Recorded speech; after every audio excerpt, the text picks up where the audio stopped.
கர்த்தர் நல்லவர். துன்மார்க்கரின் செயல்கள் எப்படி இருக்கும் என்றும் இந்த வேதத்தில் சொல்லப்பட்டிருக்கிறது இந்த பகுதியில். அதே போல நீதிமான்கள் கர்த்தரை அண்டிக் கொள்கிறவர்கள் எப்படி இருக்க வேண்டும் என்பதையும் இந்த இடத்தில் சொல்லப்பட்டிருக்கிறது. இதை பற்றி நாம் தெரிந்து கொள்ளும் போது பல ரகசியங்கள் நம் வாழ்க்கையில் புரிந்து கொள்ளலாம்.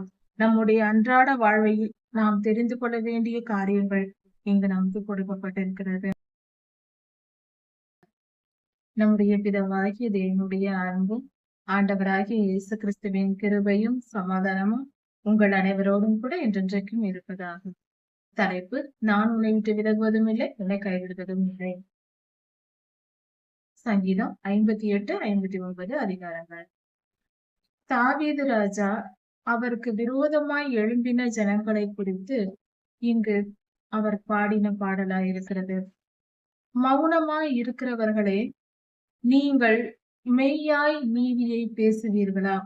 இப்பொழுது மௌனமாய் இருக்கிறீர்களே, பேசாமல் இருக்கிறீர்களே, உண்மையாய் நீங்கள் நீதியை பேசுவீர்களா? நீதியாய் நடப்பீர்களா? இந்த பூமியில் கர்த்தருக்கு கீழ்ப்படியாதவர்கள் துன்மார்க்கர் கர்த்தருடைய பிள்ளைகளுக்கு விரோதமாய் எழும்பி அநியாயமும் அக்கிரமமும் அநீதியும் செய்வார்கள். அவர்களை குறித்து தாவீதையா பாடின பாடலாய் இது இருக்கிறது. அதாவது, துன்மார்க்கரே, நீங்கள் அமைதியா இருக்கிறீர்கள், உண்மையாய் நீங்கள் மெய்யாய் நீதியை பேசுவீர்களா? நீங்கள் நீதியை உண்மையாய் சொல்லுகிறீர்களா என்று கேட்கிறார். மனுபுத்திரரே, நியாயமாய் நியாய தீர்ப்பு செய்கிறீர்களா என்று கேட்கிறார். ஒட்டுமொத்த மனிதர்களையும் குறித்து கேட்கிறார். நீங்கள் நீதியாய் நியாயமாய் எல்லா இடத்திலும் தீர்ப்பு செய்கிறீர்களா? நியாய தீர்ப்பு என்பது அது நியாயமாய் நடக்க வேண்டும். அநியாயத்திற்கு துணை போகக்கூடாது. ஏதோ ஒரு காரணத்தை வைத்து பெரியோர்களுக்கு, தனக்கு வேண்டியவர்களுக்கு சாதகமாக தீர்ப்பு சொல்லக்கூடாது, செய்யக்கூடாது. நீதி நியாயம் என்று விசாரணை என்று வரும் பொழுது அது நீதியாய் நியாயத்திற்கப்பட வேண்டும். அப்படி நீங்கள் செய்கிறதில்லை என்று கர்த்தருடைய ஆவியானவர் நமக்கு சொல்லுகிறார். அந்த காலத்தில் வாழ்ந்த மனிதர்களும் அப்படித்தான் இருந்திருக்கிறார்கள் என்று இருப்பது போல. தீமைக்கு சரி கட்ட வேண்டும், அநியாயத்திற்கு துணை போகக்கூடாது என்கிற எண்ணம் தேசத்தை ஆளுகை செய்கிறவர்களும் அதில் அதிகாரம் வகிப்பவர்களுக்கும் தேவையாயிருக்கிறது. அறியாமல் அல்ல, மனதார உங்கள் மனம் அறிந்தே நியாயக்கேடு செய்கிறீர்கள். நியாயத்திற்கு விரோதமாய் செய்கிறீர்கள், தவறாய் செய்கிறீர்கள். லஞ்சம் வாங்குவது, அநியாயமாய் நியாயத்திற்கு கொடுப்பது, பணத்திற்காகவும் பதவிக்காகவும் நியாயத்தை மாற்றுவது போன்ற காரியங்களை நீங்கள் செய்கிறீர்கள். பூமியிலே உங்கள் கைகளின் கொடுமையை நிறுத்தி கொடுக்கிறீர்கள். நீங்கள் கொடுமையை நிறுத்தி கொடுக்கிறீர்கள் என்று சொல்லப்பட்டிருக்கிறது. அதாவது, நல்லோர்கள் மேல் கொடுமைப்படுத்துகிறீர்கள், அவர்களுக்கு தீமை செய்கிறீர்கள். அதை அளவு போட்டு, எடை போட்டு நீங்கள் எடுத்து கொடுக்கிறீர்கள். ஆனால் கர்த்தர் அதை திரும்ப கொடுப்பார். துன்மார்க்கர் தங்கள் தாயின் வயிற்றிலிருந்து பிறந்தது முதல் அவர்கள் பேதலிக்கிறார்கள். அவர்கள் பிறப்பிலிருந்தே அவர்கள் பொய்யை பேசி வருகிறார்கள். சிறு வயதிலிருந்து பேச தொடங்கியதிலிருந்தே பொய் பேச தொடங்குகிறார்கள். இன்றும் கூட சிறு பிள்ளைகள், 2 வயது 1.5 வயது குழந்தைகள் கூட பொய் பேசுவதை நாம் பார்க்கலாம். நாம் சொல்லுவதை அவைகள் புரிந்து கொள்கிறது. பெற்றோர்களையும் பெரியோர்களையும் பார்த்து அவைகள் பொய் சொல்லுகின்றன. குழந்தைகள் கூட பொய் சொல்ல கற்றுக்கொள்கின்றன. ஒரு தவறை செய்துவிட்டு இல்லை என்று சொல்லிவிடுகிறது. ஏன் இப்படி செய்தாய் என்று கேட்டால், இல்லை, நான் செய்யவில்லை என்று சொல்லிவிடுகிறது. அந்த அளவுக்கு சிறு வயதில் இருந்தே பொய் பழகி விடுகிறது. அப்படி சிறு குழந்தையாய் இருக்கும் பொழுதே, பால் குடிக்கும் வயதிலேயே பொய் பேசினால், அப்படிப்பட்ட பிள்ளைகள் பெரியோர்கள் ஆகும்போது பொய் பேசாமல் இருப்பார்களா? அது அவர்களுடைய பழக்கத்தில் ஒன்றாகவே மாறி போகிறது. இப்படி சிறு குழந்தையிலிருந்தே பொய் பேசி கர்த்தருடைய வழிகளை விட்டு வழி விலகி துன்மார்க்கராய் மாறி போகிறார்கள். ஒரு பாம்பின் விஷத்திற்கு ஒப்பான விஷம் அவர்களுக்குள் இருக்கிறது. பாம்பு விஷத்தை வைத்திருக்கும். அதுபோல இந்த மனிதர்களுடைய செயல்களும் விஷம் நிரம்பியதாய் இருக்கிறது. மற்றவர்களை கொல்லும்படியாக இவர்கள் செயல்கள் இருக்கும். அப்படிப்பட்ட துன்மார்க்கராய் இருப்பார்கள். இவர்கள் பேச்சிலும் நடத்தையிலும் செய்கையிலும் அவர்கள் பாம்பாட்டிகள் ஊதும் போது, அந்த வாத்தியத்தை ஊதும் போது அவர்கள் மகுடி ஊதுவார்கள். அப்படி ஊதும் போது அந்த சத்தத்திற்கு செவி கொடுக்காத, காது கேளாத செவிட்டு விரியனை போல, செவிட்டு விரியன் பாம்பை போல அவர்கள் இருக்கிறார்கள். அவர்கள் எதையும் காதில் வாங்கிக் கொள்ள மாட்டார்கள். செவிட்டு விரியன் போல நடந்து கொள்வார்கள், விசாரிக்க மாட்டார்கள். அதுபோல அவர்கள் கர்த்தருடைய வழிகளை கேட்டு நடக்காமல் செவிடர்களைப் போல இருப்பார்கள். அப்படிப்பட்ட துன்மார்க்கர் கர்த்தருக்கு விரோதமான பிள்ளைகளின் பற்களை தகர்த்து போடும். துன்மார்க்கருடைய பற்களை தகர்த்து போடும். அதை பாலசிங்கம் போன்ற அவர்களுடைய செயல்கள் இருக்கிறது. அப்படிப்பட்டவர்களுடைய பற்களை தகர்த்து போடும். கடந்தோடுகிற தண்ணீரை போல அவர்கள் ஒழிந்து போகட்டும். அதாவது தண்ணீர் ஆற்றில் ஓடும் போது இந்த இடத்தில் இருக்கும் தண்ணீர் இன்னும் ஒரு நிமிடம் கழித்து அடுத்த நிமிடமே அந்த இடத்தில் இல்லாமல் வேறு இடத்துக்கு சென்றுவிடும். அது போல இவர்களுடைய வாழ்க்கையும் இருக்கட்டும். இவர்களும் அப்படியே போகட்டும். அவர்கள் தங்கள் அம்புகளை தொடுக்கும் போதே அவர்கள் சின்னா பின்னமாக போகட்டும். கரைந்து போகிற நத்தையை போல அவர்கள் கரைந்து போகட்டும்.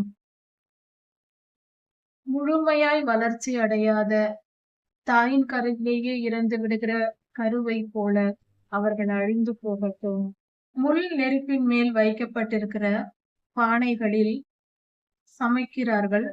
அதாவது வனாந்தரமான வீடுகளுக்கு இல்லாமல் வெளியில் காற்று வீசக்கூடிய அதிகமான பரந்த வெளியில் நெருப்பை பற்ற வைத்து அதன் மேல் பானையை வைப்பார்கள் சமைப்பதற்கு.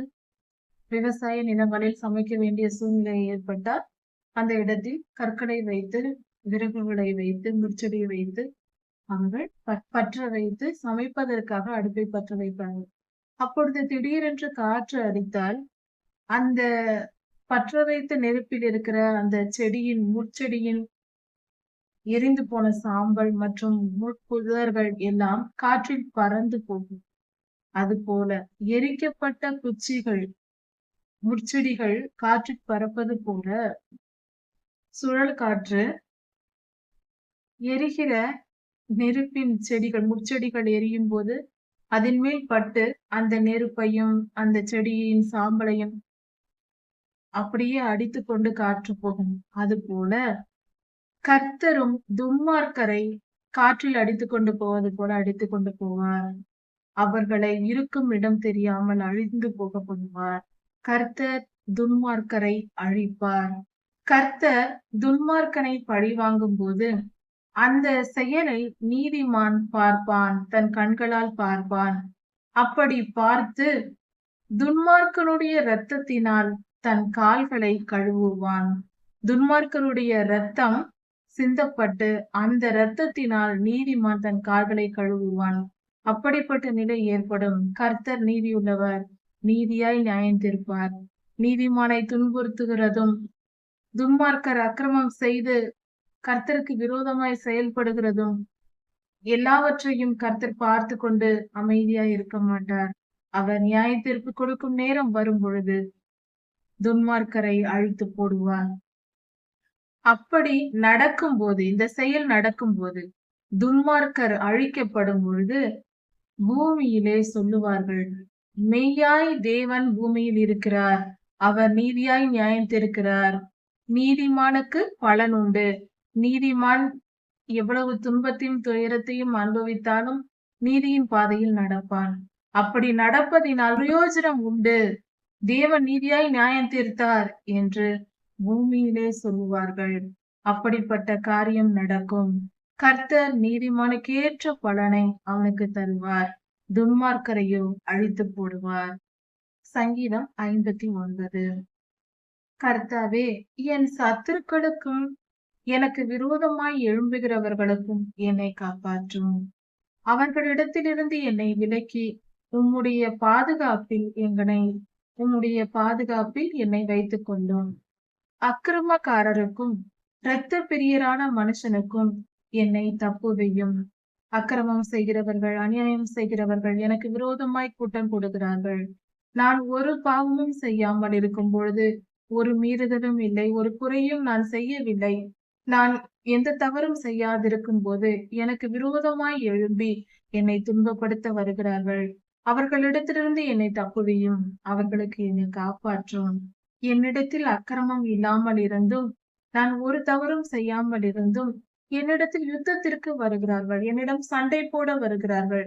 என்னை எதிர்த்து கொண்டே இருக்கிறார்கள். நான் அவர்களுக்கு ஒரு தீங்கும் செய்யவில்லை. அப்படிப்பட்டவர்களிடமிருந்து என்னை காப்பாற்றும். சேனைகளின் தேவனாகிய கர்த்தாவே, நீர் எங்கள் தேவன், எங்கள் தேவனாய் இருக்கிறீர். எங்கள் தேவனாகிய கர்த்தாவே, ஆண்டவரே, துன்மார்க்கருக்கு தயவு செய்யாதிரும். வஞ்சகமாய் துரோகம் செய்கிறவர்களுக்கு தயவு காட்டாதிரும். வஞ்சக எண்ணம் கொண்டு கர்த்தருடைய பிள்ளைகளுக்கு, நீதிமான்களுக்கு துரோகம் செய்கிறவர்களுக்கு தயவு காட்டாதேயும். அவர்களை நீர் விட்டுவிடும். அவர்களுக்கு இரக்கம் காட்டாதேயும்.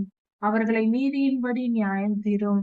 அவர்கள் தங்கள் இருதயத்தில் வஞ்சனையை வைத்து, தீவினையான எண்ணங்களை மனதில் வைத்து, வேண்டுமென்றே நீதிமானுக்கு விரோதமாக துரோகம் செய்கிறார்கள். அப்படிப்பட்டவர்களுக்கு தண்டனை தாரும். அவர்களுக்கு தயவு காட்டாதேயும். அவர்கள் சாயங்காலத்தில் வந்து பகலில் போய் துன்மார்க்கமாய் இருந்துவிட்டு துரோகம் செய்துவிட்டு, சாயங்காலத்தில் வந்து நாய்களைப் போல ஊளையிட்டு திரிகிறார்கள். கத்தி கொண்டு திரிகிறார்கள். நாய்களைப் போல ஊளையிட்டு கொண்டு ஊரை சுற்றி திரிகிறார்கள். அதாவது துன்மார்க்கருடைய செயல்கள் இப்படியா இருக்கும். பகல் முழுவதும் யாருக்காவது துரோகம் செய்வது, யாரையாவது கெடுக்க நினைப்பது, இரவில் சுற்றி திரிவது, மாலையானால் தெருவை சுற்றி வருவது, ஊரை சுற்றி வருவது போன்ற செயல்களை செய்வார்கள். நாய்களைப் போல ஊளையிட்டு திரிவார்கள் என்றும் சொல்லப்பட்டிருக்கிறது. அவர்களுடைய செயல்பாடுகள் அப்படியா இருக்கும். காரணம் என்னவென்றால், இந்த குணமுள்ள மனிதர்கள் இப்படிதான் இருப்பார்கள். அப்படிப்பட்ட பொல்லாத ஆவியினால் நிரப்பப்பட்டவர்கள் எந்த காலத்திலாயிருந்தாலும் அப்படிதான் இருப்பார்கள். இதோ தங்கள் வார்த்தைகளை கக்குகிறார்கள். அவர்கள் பேசின வார்த்தைகளை அவர்கள் கக்குகிறார்கள். இதை யார் கேட்பார் என்று சொல்லுகிறார்கள். நாங்கள் பேசுகிறோம், யார் எங்களை கேட்பதற்கு உண்டு? எங்களை யார் கேட்பார்? நாங்கள் எங்கள் இஷ்டம் போல நாங்கள் வாழ்வோம். எங்களை யார் வந்து கேட்பது? நாங்கள் அப்படித்தான் இருப்போம் என்று திமிராக பேசுவார்கள். அவர்கள் உதடுகளில் பட்டயம் இருக்கிறது. அவர்களுடைய பேச்சு பட்டய குத்துகள் போல, அதாவது ஒரு கத்தியை எடுத்து வெட்டுவது போல வார்த்தைகளை பேசுவார்கள். இப்படிப்பட்டவர்களே துரோகிகள், துன்மார்க்கர், அக்கிரமக்காரர், இரத்த பிரியர் என்று வேதம் சொல்லுகிறது. இப்படிப்பட்ட குணமுடையவர்களை கண்டால் நாம் அவர்களோடு சேரக்கூடாது, விலகிவிட வேண்டும். இப்படி அவர்கள் தங்கள் அக்கிரமத்தில் ஊறி போய் அதிகமாய் அக்கிரமம் செய்து, எங்களை யார் கேட்பார்? நாங்கள் அப்படித்தான் இருப்போம். எங்களை கேட்பதற்கு யாரும் இல்லை. நாங்கள் எல்லாம் பெரியவர்கள் என்று தங்களை உயர்த்திக் கொள்வார்கள். கர்த்தாவே, அவர்கள் அப்படி பேசும்போது அதையெல்லாம் நீர் பார்த்து கொண்டு சிரிப்பீர். நீர் பார்த்து சிரிப்பீர். புறஜாதிகள் யாவரையும் இகழுவீர். உமக்கு விரோதமாய் எழும்பி உமக்கு கீழ்ப்படியாமல் வாழ்கிற ஜனங்களை நீர் இகழுவீர், இகழ்ந்து பேசுவீர். அவனுடைய வல்லமையை நான் பார்த்திருந்தாலும் நான் உமக்கு காத்திருப்பேன். தேவனே, நீர் என் அடைக்கலம், நான் உம்மையே நம்பியிருப்பேன். நீர் என் அடைக்கலமாய் இருந்து அப்படிப்பட்ட துரோகிகளிடமிருந்து என்னை நீர் காப்பாற்றுவீர். கர்த்தர் தம்முடைய கிருபையினால் என்னை சந்திப்பார். அவர் கிருபை உள்ளவர். அவர் என்னை சந்திப்பார். நான் அவருடைய பிள்ளை. அப்படி இருக்க அவர் என்னை சந்திப்பார். சந்தித்து என் சத்துருக்களுக்கு நீதி சரி கட்டுதலை என் கண்கள் காணும்படி செய்வார். என் கண்கள் காணும்படியாக அவர்களுக்கு நீதிக்கு சரி கட்டுவார். அவர்கள் செய்த அக்கிரமத்திற்கு ஏற்ற தண்டனையை கர்த்தர் நிச்சயம் தருவார். அதை நான் கண்களால் பார்ப்பேன். கர்த்தாவே, அப்படிப்பட்ட துன்மார்க்கரை நீர் கொன்று போடாதேயும். அப்படி கொன்று போட்டால் என் ஜனங்கள் அவர்களை மறந்து போவார்கள். அவர்கள் செய்த துன்மார்க்கத்தையும் அவர்களையும் மறந்து போவார்கள்.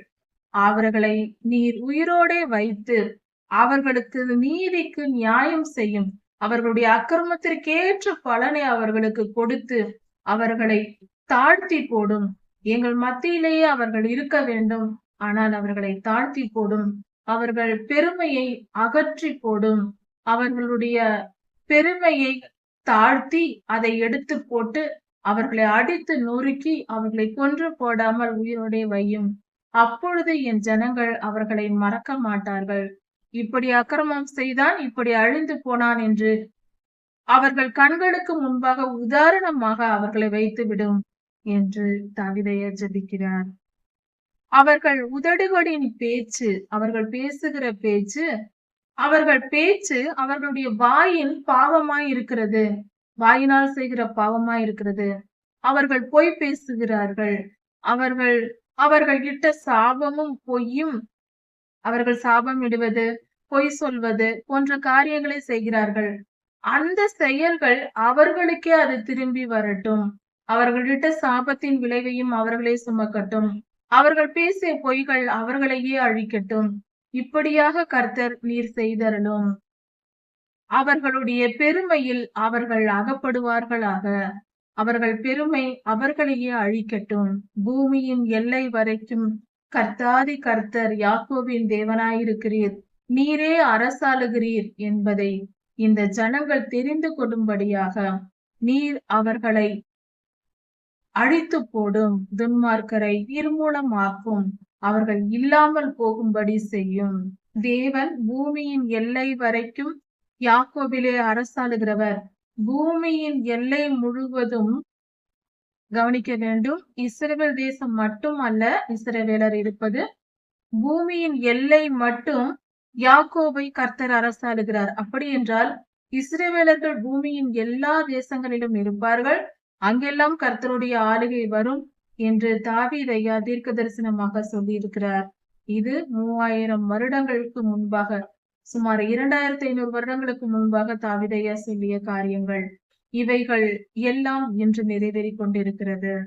அவர்கள் சாயங்காலத்திலே திரும்பி வந்து நாய்களைப் போல ஊளையிட்டு ஊரை சுற்றி திரிகிறார்கள். பகல் முழுவதும் துன்மார்க்கமாய் நடக்கிறார்கள். ராத்திரியில் வந்து ஊரை சுற்றி திரிகிறார்கள் ஊளையிட்டு கொண்டு. இது ஏதோ ஒரு மிகப்பெரிய தீமையை இங்கு வெளிக்காட்டப்படுகிறது. அதாவது மறைபொருளாக சொல்லப்படுகிறது. துன்மார்க்கரின் செயல்களை குறித்து சொல்லப்பட்டிருக்கிற காரியம். பகலில் துரோகம் செய்கிறவர்கள், அதாவது இரத்த பிரியராய் இருக்கிறவர்கள், அக்கிரமம் செய்கிறவர்கள், கர்த்தருக்கு விரோதமாய் இருப்பவர்கள், முக்கியமாக பெருமையினால் அகம்பாவத்தினால் என்னை எதிர்ப்பவர் யாரும் இல்லை என்று நினைத்து அந்த எண்ணத்தில் செயல்படுகிற யாவரும் இப்படிப்பட்ட குணங்களுடையவர்களாய் இருப்பார்கள்.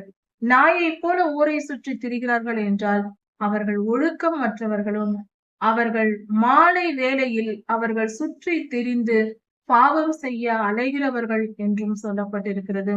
அது மட்டுமல்ல, அந்த நாயின் சுபாவம் என்பது கர்த்தர் அருவருக்கிற காரியமாயிருக்கிறது. அப்படி கர்த்தருக்கு அருவருப்பானவர்களாக அவர்கள் மாறி போயிருக்கிறார்கள். துன்மார்க்கரின் செயல்கள் என்னென்ன எப்படி இருக்கும் என்பது இங்கு வெளிப்படுத்தப்பட்டிருக்கிறது. இது எல்லா காலத்துக்கும் பொருந்தும், இன்றும் பொருந்தும். அவர்கள் உணவுக்காக அலைந்து திரிந்தும் திருப்தி அடையாமல் முறுமுறுத்து கொண்டு இருப்பார்கள். அவர்கள் உணவுக்காக அலைவார்கள், அவர்கள் திருப்தி அடைய மாட்டார்கள். அவர்கள் முறுமுறுத்து கொண்டு இருப்பார்கள். எனக்கு திருப்தியாய் நான் சாப்பிட்டேன் என்று சொல்ல முடியாது. திருப்தி அடையாமல் அலைந்து கொண்டிருப்பார்கள். நானோ உம்முடைய வல்லமையிலே மகிழ்ந்திருப்பேன். எனக்கு நெருக்கமான காலத்திலே என் தஞ்சமும் என் அடைக்கலமும் ஆனவர் நீர். காலையிலே உம்முடைய கிருபையை நான் பாடுவேன். உம்மை புகழ்ந்து துதித்து கொண்டு நான் இருப்பேன். என் பெலனே உம்மை கீர்த்தனம் பண்ணுவேன். என் பெலனே நீர்தான் ஆண்டவரே.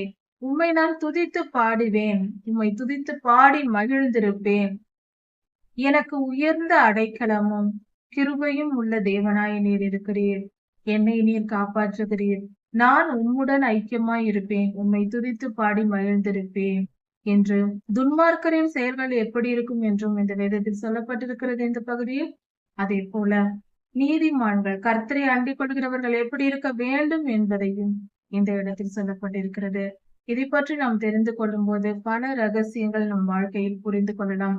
நம்முடைய அன்றாட வாழ்வில் நாம் தெரிந்து கொள்ள வேண்டிய காரியங்கள் இங்கு நமக்கு கொடுக்கப்பட்டிருக்கிறது. கர்த்தர் உங்களை ஆசீர்வதிப்பாராக. இதன் தொடர்ச்சியை அடுத்த செய்தியில் பார்க்கலாம். மாறனாக.